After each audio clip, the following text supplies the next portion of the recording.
Breaking news Bangla ব্যাকরণে নতুন প্রবাদ বাক্য যুক্ত করলেন জামাতে আমির। হাজারবার চেষ্টা করলেও শাক দিয়ে ভাত ডাকা যায় না। এই খুশিতে এলাকায় মোমবাতি বিতরণ করলেন সংসদ সদস্য।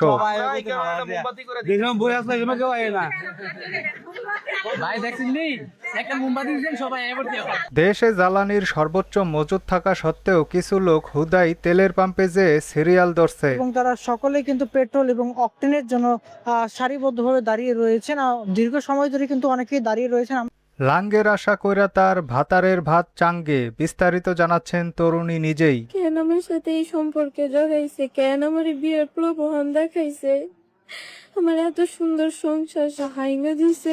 এমন কিছু আশা করছিলাম না। আমার এই বিয়ের প্রলোভন দেখায়া আমার স্বামীর কাছে আমারে খারাপ করছে। আমি আমার স্বামীর কাছে ফিরে যাইতে পারতেছি না। আমি আমার বাচ্চাদেরকে ধইরা দেখি না। আমি কত খারাপ হয়ে গেছি।